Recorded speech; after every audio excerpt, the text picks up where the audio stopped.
Hello everyone, welcome to the channel.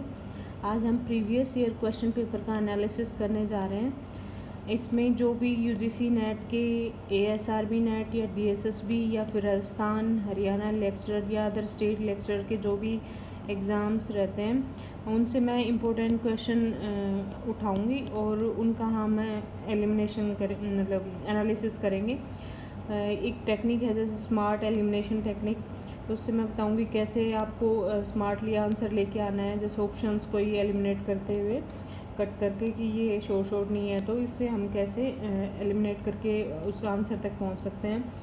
फिर कुछ जैसे फैक्ट्स हैं, कुछ मतलब हम कितनी भी बुक्स पढ़ें, कितना भी सोर्स हम लें, लेकिन हमें मतलब ये नहीं मिलेगा, इतना फैक्ट एक साथ में नहीं मिलेगा।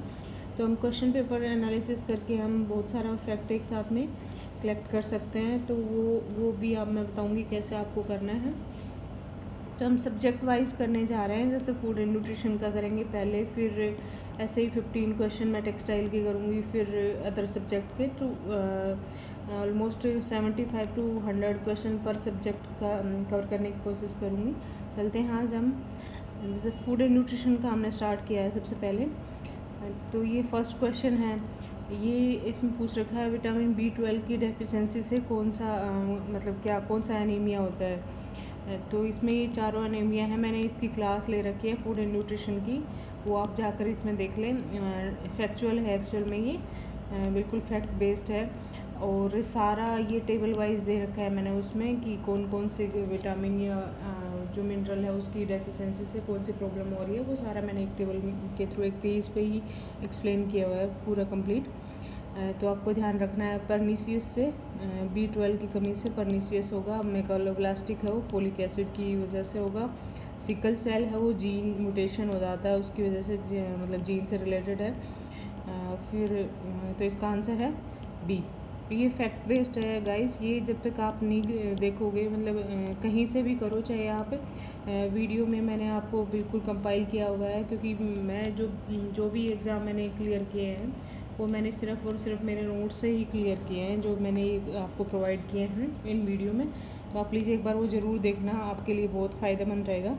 फिर नेक्स्ट क्वेश्चन है जैसे ए क्लियर फ्लूइड डाइट सप्लाईज। तो क्लियर फ्लूइड डाइट है वो क्या सप्लाई करेगी। तो इसमें है only carbohydrate and calories, only minerals and vitamins, only proteins and carbohydrates, only calories.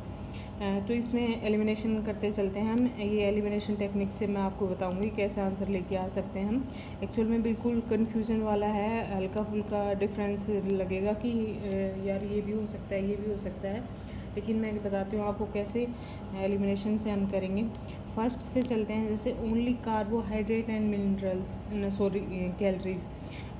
तो इसको सोचेंगे वैसे कार्बोहाइड्रेट एंड कैलोरीज ओनली नहीं होगा, क्योंकि अगर हम डायरेक्टली वाटर भी ले रहे हैं तो उसमें भी मिनरल ज़रूर होते हैं। तो मिनरल का ऑप्शन आपको लेके चलना है कि मिनरल तो होना ही होना चाहिए इसके अंदर, ओनली नहीं होगा, ओनली कार्बोहाइड्रेट्स एंड कैलोरीज नहीं होंगी। फिर है ये कट किया जैसे मैंने ओनली मिनरल्स एंड विटामिन्स। चलो इसको कंसिडर करते हैं, लास्ट तक देखते हैं हम क्या होगा आंसर इसका।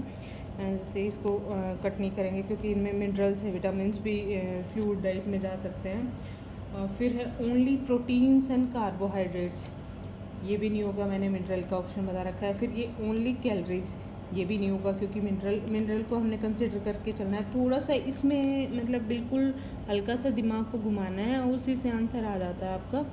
तो ये सोच के चलना है कि अगर वाटर में भी हम पी रहे हैं तो उसमें भी कुछ ना कुछ मिनरल जा रहे हैं, तो इस टाइप से उसको एलिमिनेट कर सकते हैं। ये एक्चुअल में वैसे कन्फ्यूजन रहा है कुछ है, उसमें आया हुआ है, लेकिन इसका आंसर बी ही है। और ये इसका कट है जो लास्ट में फाइनल था, तो ये पहले कन्फ्यूजन था इसमें। जैसे आंसर की में ए दिया हुआ था, फिर सेकंड में बी दिया हुआ था, तो फिर फाइनल आया था उसमें बी आंसर था, तो वो आपको देखना है। फिर है the utilization of calcium is adversely affected by. ये भी गाइस मैंने अपनी वीडियो में बिल्कुल एक ही जगह पे बताया हुआ है कि ऑक्जेलेट और फाइटेट हैं वो स्टोन बना देती है। ऑक्जेलेट है वो स्पिनच में रहता है और फाइटेट है वो सीरियल्स में होता है। और ये अगर कैल्शियम के साथ कंबाइन रहती हैं तो ये स्टोन का रूप ले लेती हैं। तो इनका एक्चुअल में ना भी पता हो और ये आपके पास कंटेंट है तो इसी से आंसर आ रहा है, क्योंकि दो ही ऑप्शन में आंसर है। तो इस टाइप से आप एलिमिनेशन कर सकते हैं, लेकिन उसमें थोड़ा सा कंटेंट आपको चाहिए ही चाहिए। तो इतना मतलब इन्फॉर्मेशन होनी चाहिए। आप कहीं से भी कुछ भी सोच लो, लेकिन इन्फॉर्मेशन और इतना अगर आप लगातार पढ़ते रहते हो तो एनालिसिस करते करते आपको आ जाता है कि इतना कट करना। और तो इससे हम जैसे मैंने ये इन दोनों का पता था मुझे, फिर ये देखना है कि ये दोनों किस किस में हम, जैसे फर्स्ट और सेकंड ये एक ही ऑप्शन में आ रहा है जैसे डी में, तो ऑब्वियसली इसका आंसर डी ही होगा। फिर ऑक्सीडेशन है वो फैट्स वगैरह में रहता है तो इसका कोई है नहीं, तो इसको हम वैसे भी कट कर सकते हैं, इससे भी आंसर आ रहा है। फिर जैसे थर्ड है वो तीनों में ही कट हो रहा है। तो ये इस टाइप से एलिमिनेट करके हम आंसर को शॉर्ट हम इसमें श्योर हो जाता है कि ये हमारा 100% श्योर है। और फिर है जैसे which of the following nutrients play an important role in the metabolism of homocysteine. Homocysteine का बोल रहा है कि उसमें क्या इंपॉर्टेंट रोल रहता है, कौन सा उसका न्यूट्रिएंट का इंपॉर्टेंट रोल रहता है। तो गाइज मुझे मतलब कुछ भी नहीं पता होमोसिस्टीन का, ये लगा लो आप।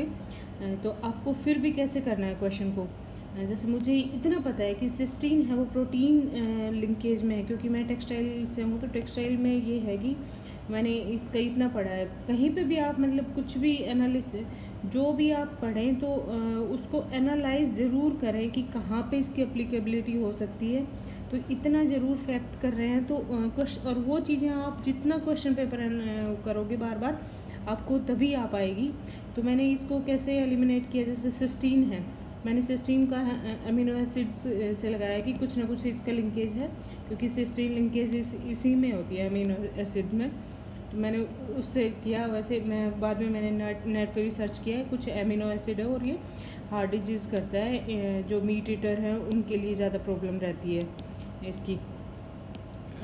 तो इससे मैंने कैसे एलिमिनेशन किया, मैंने सिर्फ और सिर्फ इसका ये था कि अमीनो एसिड है तो इसका कैल्शियम से कोई ज़्यादा रिलेशन नहीं होगा। मैंने एक को ही कट किया था, उसी से आंसर आ रहे हैं ये सारे।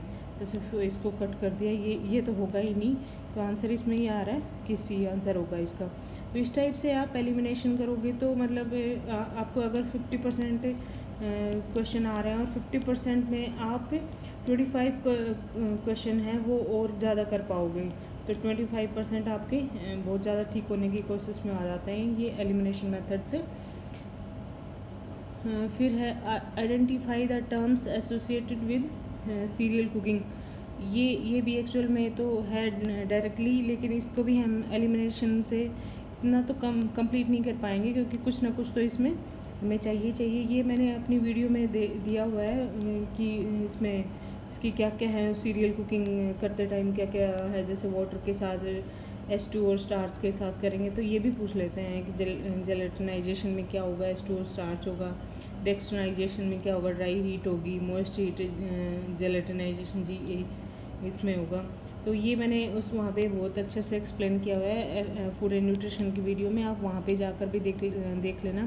तो ये डायरेक्टली दिया हुआ है, ये भी है, ये भी है और ये भी है, तो ये आंसर में आ रहा है, इसे और सोचने की ज़रूरत नहीं है। वैसे ये है जो ये प्रोटीन में है कोगुलेशन का, तो इसका कोई रोल ज़्यादा सीरियल से है नहीं, डायरेक्टली 3 ही ऑप्शन दे रखे हैं, तो जैसे BC ऐसे करके। तो इसमें क्या है, आंसर B है, ABE, ये है और रेट्रोग्रेडेशन, डायरेक्टली यही क्वेश्चन आ रहा है। फिर स्कम फॉर्मेशन है, इसमें जैसे स्कोर्चिंग है, इसमें हम थोड़ा सा सोच सकते हैं कि स्कोर्चिंग शायद किसी चीज़ की स्कोर्चिंग हो जाए, सीरियल्स की भी स्कोर्चिंग हो सकती है, लेकिन स्कम फॉर्मेशन है वो कैल्शियम और सोप फॉर्मेशन जो भी झाग वगैरह बनते हैं वो स्टेरॉइड टाइप में हो जाता है, तो वो होता है स्कम फॉर्मेशन। तो इसका भी कोई रिलेशन नहीं है सीरियल्स कुकिंग में, तो ये ध्यान रखना लेना, ये तो डायरेक्ट ही है और कंटेंट भी आ रहा है इसमें। फिर है low sodium diet is recommended in, तो इसमें जैसे हमें नहीं पता होता आंसर, ये हम कैसे करेंगे, जैसे ये इसका शॉर्ट फॉर्म ना भी पता हो तो थोड़ा सोचने की करना कि एच है तो हार्ट तो नहीं आ रहा है, जैसे क्योंकि सोडियम का सोच रहे हैं हाइपरटेंशन हो गया, इन चीज़ों से रिलेशन में रहता है इसका। तो ये जैसे मुझे पता था कि ये इसका आंसर ये हो सकता है। फिर डिस्लिपिडीमिया, तो ये लिपिड से है, मतलब लिपिड से रिलेशन है, तो सोडियम का इससे कुछ नहीं होगा, तो ये मैंने एलिमिनेट किया ऐसे, थर्ड का एलिमिनेशन किया, तो ये एक कटा। फिर है ये डायबिटीज़ का, नॉन इंसुलिन डिपेंडेंट डायबिटीज़, ये मेलाइटिस, ये मैंने फुल फॉर्म भी वहाँ पे दी हुई है, तो ये वहाँ पे देख लेना आप एक बारी थेरेपेटिक न्यूट्रिशन वाले पार्ट में। तो ये वैसे सारी डिजीज़ वहाँ पे दी हुई है, लेकिन एलिमिनेशन का बता रही हूँ हम कैसे करेंगे इसमें। तो एक्यूट हेपेटाइटिस में रिलेशन नहीं होगा सोडियम का, तो क्या आंसर होगा इसमें? आंसर है ए, 4th और 5th है। तो क्रोनिक जो हार्ट डिजीज़ होगी वहाँ पे, जहाँ पे भी हाइपरटेंशन होगा वहाँ पे सोडियम रिच डाइट देनी ही नहीं है, ये अपने इतना ध्यान रखना है। तो इस चीज़ से हम इसको मतलब टिक करेंगे। और इसको कट किया हमने, इसको कट किया क्योंकि इंसुलिन में तो शुगर से या कुछ उससे रिलेटेड हो सकता है, या कोई हार्मोनल डिस्टर्बेंस से, सोडियम से कोई रिलेशन नहीं होता। ये कट किया तो हमने, सेकंड और थर्ड को हमने कट किया, तो फिर ये कट हो गया, ये कट हो गया हमारा फर्स्ट और 4th में। तो ये तो श्योर ही है कि हमारा कि फर्स्ट और 5th में से 4 हमारा श्योर है कि मतलब ये होगा ही होगा। तो इससे वैसे ही एलिमिनेशन होके आंसर आ रहा है। तो इस टाइप से आप एलिमिनेशन करोगे थोड़ा सा, और उसके लिए मैं बता रही हूँ आपको थोड़ा सा तो दिमाग को घुमाना पड़ेगा, और कुछ आपके पास कंटेंट होना चाहिए, उससे ही एलिमिनेशन कर पाओगे। तो बार बार जो भी आपके पास मटेरियल है, बट मैं सजेस्ट करूँगी आप वीडियो सुनिए, आपका कुछ पैसे नहीं लग रहे हैं, कुछ भी नहीं लग रहा है, आप वीडियो सुने बार बार, और उससे बहुत ज़्यादा क्वेश्चन एलिमिनेशन में फ़ायदा होगा, क्योंकि कंटेंट एक साथ ही किया हुआ है जो भी है। और 7 to 8 वीडियोज़ हैं, हार्डली 15 to 20 मिनट्स की रहती हैं वीडियोज़, तो उसको देखना एक बार प्लीज़। फिर है right up the steps involve in cheese preparation in the correct sequence, ये देखना। तो एडिशन ऑफ एंजाइम, ये पहला स्टेप नहीं हो सकता, कर्ड भी नहीं बनेगी, एसिडिफिकेशन भी नहीं करेंगे हम, curd draining, cheddaring, pasteurisation of milk, salting, pressing. तो ये देखना है कि पहले, सबसे पहले तो चीज़ बनाते टाइम हमें ये तो जनरल सा रूल होता है कि उसको बॉईल करेंगे मिल्क को, तो पास्चराइजेशन ऑफ मिल्क करा है हमने, तो उससे पहला स्टेप जो भी आ रहा है वो एक ही आंसर में आ रहा है, इसको एलिमिनेट करो, और ये आंसर वैसे ही डायरेक्टली आ रहा है। फिर जैसे राइपनिंग का है तो लास्ट में ही तो छोड़ेंगे उसको राइपन होने के लिए, उसका अच्छे से हम वो करें। एक्चुअल में मैं भी जैसे FN की नहीं हूँ, लेकिन एलिमिनेशन से सिर्फ और सिर्फ हम एलिमिनेशन से ही निकाल सकते हैं ऐसे क्वेश्चन को, क्योंकि कन्फ्यूजन बहुत रहता है इसके अंदर, हल्का सा प्रेशर हो जाता है एग्ज़ाम का। तो इस टाइप से आप एलिमिनेशन करके करोगे तो बहुत अच्छे से एग्ज़ाम हो आ जाता है। फिर ये भी मतलब ये तो फैक्ट बेस्ड ही होगा, जब तक आपको नहीं पता होगा कि इनकी क्या है, मतलब क्या एक्सप्लेनेशन है, तो तब तक आप इस क्वेश्चन को नहीं कर पाओगे।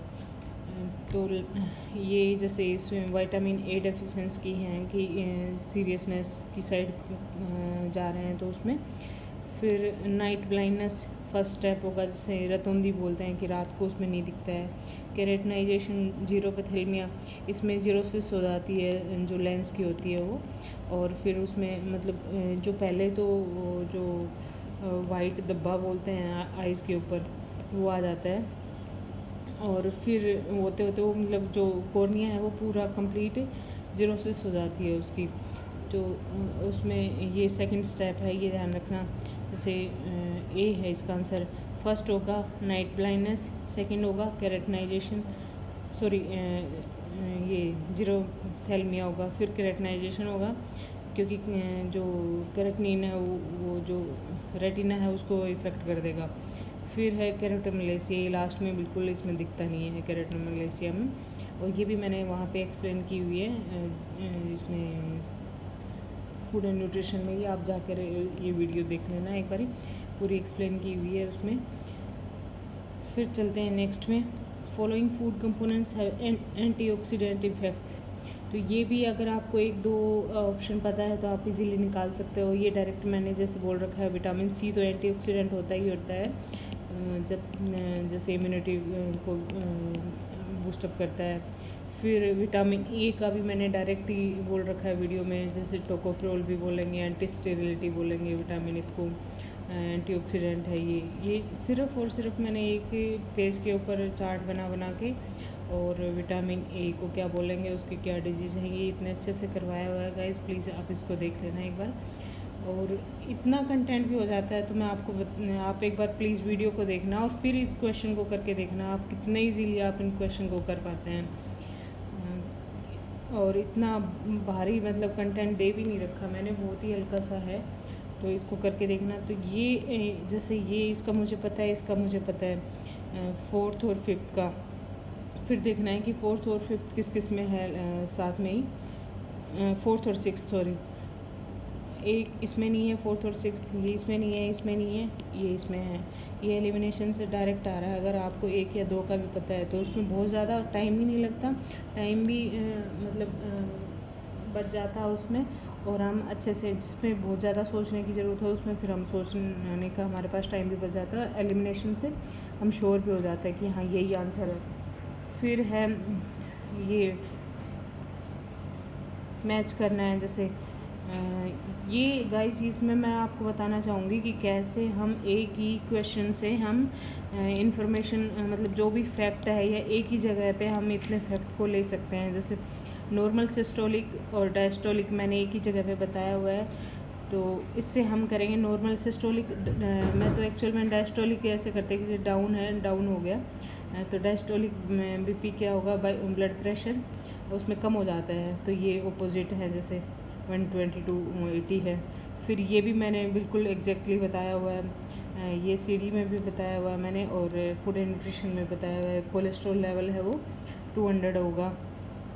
फिर अडल्ट BMI, ये भी मैंने बिल्कुल डायरेक्ट बताया हुआ है, ये इतना 18.5 to 24.9। ये जैसे हरियाणा लेक्चरर में भी डायरेक्ट ये ऐसे ही पूछा गया था, एक ही क्वेश्चन में कि नॉर्मल BMI कितना होगा नॉर्मल अडल्ट का, उसमें यही क्वेश्चन था। तो ये फैक्ट है, डायरेक्टली ये भी पूछ लेंगे। सीरम कोलेस्ट्रॉल लेवल है वो कितना होगा, तो 200 है। फिर फास्टिंग ब्लड शुगर है वो कितनी होगी, तो ये ध्यान रखना है आपको, इसका आंसर है C। तो ये मैच हो गया। फिर जो HB है वो 7 हो गया। तो ये जो फैक्ट नहीं है वहाँ पे आपको नोट डाउन कर लेना है ये। और फिर रह गया फास्टिंग शुगर का, हो गया फास्टिंग शुगर 100 to ये 120 होगी, लेस देन। तो ये ध्यान रखना है इस टाइप से। तो यहाँ जो भी इस टाइप के क्वेश्चन रहते हैं वो आप बिल्कुल चाहे क्वेश्चन पेपर को उठा के आप अपने नोट्स में लगा लें, या फिर आप अपने नोट डाउन कर लें, कैसे भी करके। तो ऐसे इन्फॉर्मेशन को आपको रखना है, क्योंकि हर में अलग अलग भी पूछ सकते हैं कि सिस्टोलिक ब्लड प्रेशर का रेंज क्या होती है, या फिर डायस्टोलिक की क्या है, और ऐसे मैच तो आ ही सकते हैं। फिर हम चलते हैं, जैसे ये भी वैसे ही है, जैसे एक क्वेश्चन से बहुत सारे फैक्ट्स मिल रहे हैं हमें। तो जैसे FPO BIS है, bureau of Indian standards, FPO food product order, ये मैंने ईयर भी बता रखे, ये सॉरी मैं फार्म में करवाऊँगी आपको ईयर के साथ में, कुछ मैंने फूड में भी, फूड एंड न्यूट्रिशन में बता रखे हैं ईयर। तो BIS है, फूड प्रोडक्ट ऑर्डर है, 1954 में आया था। एग मार्क 1986 में आया था। ये मतलब कंबाइंड में आपको एक वीडियो में अच्छे से और बता दूँगी। फिर है मिल्क एंड मिल्क प्रोडक्ट है ऑर्डर है, तो वो फिर है मीट प्रोडक्ट ऑर्डर। तो ये मतलब नाम से ही पता क्लियर हो रहा है, मिल्क एंड मीट प्रोडक्ट है वो यहाँ पे जाएगा। BIS है वो FPO है, जैसे वो फ्रूट प्रोडक्ट ऑर्डर है, या फूड प्रोडक्ट ऑर्डर भी बोलते हैं, फ्रूट से होगा तो उसमें स्पाइसेस होंगे। ये भी जैसे ये एक्सप्लेन किया हुआ है मैंने कि FPO में कौन कौन से आएंगे, और इसमें एग मार्क में कौन कौन से आएंगे। फिर एग मार्क जो मतलब एग्रीकल्चर रिलेटेड होंगे, ऑयल्स होंगे जो, क्योंकि मस्टर्ड ऑयल है, ऑयल वगैरह जो एग्रीकल्चर हो रही है उससे ही है। और एग्रीकल्चर में जैसे जो एनिमल्स हैं वो आ रहे हैं। फिर पल्सेस भी वही हैं, स्पाइसेस भी वही हैं। तो एग्रीकल्चर से रिलेटेड जो भी प्रोडक्ट रहेंगे वो एग मार्क में आएंगे। और मिल्क से रिलेटेड मिल्क प्रोडक्ट है तो वो इसमें आएगा, और मीट प्रोडक्ट है वो मीट का हो गया। और इसी तरह से जैसे FPO का स्क्वैसेस हो गए, या फिर जैम हो गया, या फिर कुछ मार्मालेड वगैरह जो भी प्रोसेस फ्रूट रहेंगे वो वाले इसमें आएंगे। BIS में कॉफ़ी, टी, इनफैंट फ्रूट्स ये वाले इसमें हो जाएंगे। इसका आंसर है बी। ये आपको इस क्वेश्चन से हम मतलब एक ही जगह पे इतनी इन्फॉर्मेशन मिल रही है तो आप इसको इस टाइप से नोट डाउन कर लेना है एक नोटबुक में। डायरेक्ट ऐसे मैथ में कन्फ्यूजन रह जाता है तो आप डायरेक्ट इसको नोट डाउन कर लेना। ये भी इसी टाइप से है, यहाँ पे भी एक ही जगह पे इतनी इन्फॉर्मेशन मिल रही है। वैसे मैंने ये सारा करवाया हुआ है वीडियोस के अंदर, आप एक बार देखना उनको। सीलिएक के क्या है, ग्लूटेन की डिजीज़ है, और टाइफाइड है वो रीनल फेल्योर है वो किस वजह से होगा, उसमें सोडियम ज़्यादा होगी। स्क्लेरोसिस का मैंने डायरेक्टली बता रखा है कि कौन सी ये जो न्यूट्रिएंट रिस्ट्रिक्शन कौन से करने हैं उसमें। तो इसमें एथलेरोस्क्लेरोसिस में, क्योंकि ये उसकी एसेंशियल फैटी एसिड्स की उसकी वजह से होती है, तो सैचुरेटेड फैटी एसिड इसमें नहीं देने हैं, ये दे रखा है इसमें। फिर रिस्ट्रिक्ट कर देना है। फिर हाइपरटेंशन में हम सोडियम नहीं देंगे क्योंकि हार्ट वगैरह का वो रहता है, हाइपरटेंशन में सोडियम बिल्कुल अलाउड नहीं होता। ये भी मैंने सारी थेरेपेटिक न्यूट्रिशन इतने अच्छे से करवाया हुआ है, वहाँ पे जाके देख लेना सारी डिजीज़ में कौन सी डाइट रेस्ट्रिक्टेड है, वो सब कुछ बहुत ही अच्छे से एक्सप्लेन है। 2 या 3 पेज पे ये एक्सप्लेनेशन है इसकी। फिर है टाइफाइड है, एथलेरोस्क्लेरोसिस लीवर में, जैसे अगर लीवर फेलियर हो रहा है तो बाइल फॉर्मेशन नहीं होगी, तो फैट का एमल्सिफिकेशन नहीं होगा, तो इस टाइप से उसमें नहीं देना है ये। फिर रीनल फेलियर में ये है, रीनल का सी का है, जैसे 6th है प्रोटीन, जो ये प्रोटीन रहता है वो जैसे फॉस्फोरस ज़्यादा नहीं देना या प्रोटीन ज़्यादा नहीं देना, तो ये इस टाइप से ये मैचिंग में मतलब सारा एक ही जगह पे इंफॉर्मेशन मिल रही है आपको सारी जगह की, तो आपको ये ध्यान रखना है कि कैसे हमने एक जगह से इकट्ठी करनी है। फिर जो टाइफाइड है उसमें हाई फाइबर डाइट नहीं देते, स्टार्टिंग से फ्लूइड देते हैं, तो ये ध्यान रखना है आपको। उसमें एक ही जगह पे मिल रहा है इतना मटेरियल। फिर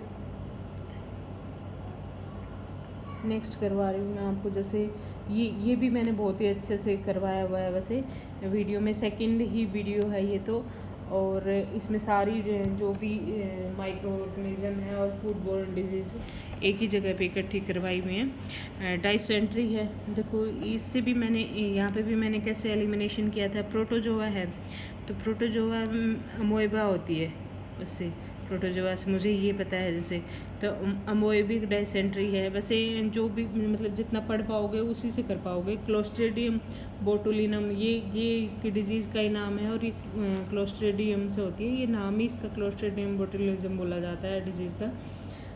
तो ये ध्यान रखना है, ये जैसे इसी से आ रहा है, सी का 5th है, ये 2 में आ रहा है। जैसे प्रोटोजोआ का 2nd आ रहा है, डी का 2nd, तो ये आंसर डी का 2nd, ये भी इससे भी वैसे नहीं आ रहा है। वैसे सारी जो ये एक्चुअल में बहुत ज़्यादा टफ सा हो जाता है क्वेश्चन अगर आपको नॉलेज नहीं है, तो इसलिए मैं आपको 2nd वीडियो का रेफरेंस दे रही हूँ, आप प्लीज़ वहाँ पे देखना फूड एंड न्यूट्रिशन की। मैंने ये एक्सप्लेनेशन भी दे रखी है कि डाइसेंट्री में क्या हो जाता है, अमोएबिक डाइसेंट्री में क्या हो जाता है, ट्यूबरक्लोसिस में क्या हो जाता है, ये सब कुछ वहाँ पे दिया हुआ है। वायरस से क्या होगा, ट्यूबरक्लोसिस होती है, तो ये ध्यान रखना है।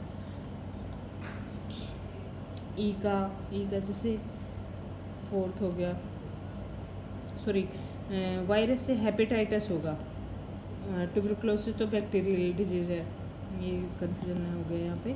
सिजेला से डाइसेंट्री है, साल्मोनेला से एंट्रिक फीवर है। ये डायरेक्टली मैंने सारे क्वेश्चन वहाँ पे आंसर दिए हुए हैं, तो ये आप प्लीज़ वहाँ पे देखना एक बार इसको, सारा एक जगह पे ही मिल जाएगा आपको।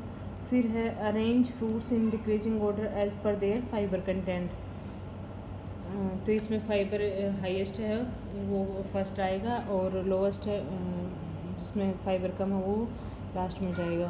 तो सबसे हाईएस्ट फाइबर यहाँ पे दिया हुआ है गुआवा हाईएस्ट फाइबर है। फिर है जैसे इसमें दे रखा है ये, मतलब ऑपोजिट चल रहे हैं सारे फाइबर वाइज। सपोटा में फिर है सेकंड पे हाईएस्ट फाइबर है, फिर एप्पल में है, फिर पपाया में, बनाना में, वाटरमेलन। तो इस टाइप से वैसे आजकल गर्मियों में बोल रहे हैं कि वाटरमेलन ज़्यादा खाओ, उसमें हायर कंटेंट है, यहाँ पे लोअर कंटेंट बता रहे हैं। तो ये ध्यान रखना कि किस पर्पज़ से, गुआवा वगैरह। तो एप्पल से, ऑरेंज से, बनाना से भी कम है इसमें वाटरमेलन में फाइबर, ये फैक्ट ये है। चलते हैं गाइस, आज के लिए इतना ही। Thank you. नेक्स्ट क्लास में फिर से मैं कुछ एलिमिनेशन मेथड बताऊंगी और कुछ कंटेंट, कोई फैक्ट्स इसके साथ साथ मैं करवाती रहूँगी। तो ये फूड एंड न्यूट्रिशन की वीडियो में मैं डाल रही हूँ, वहाँ पे जाके आप देख लेना इसको।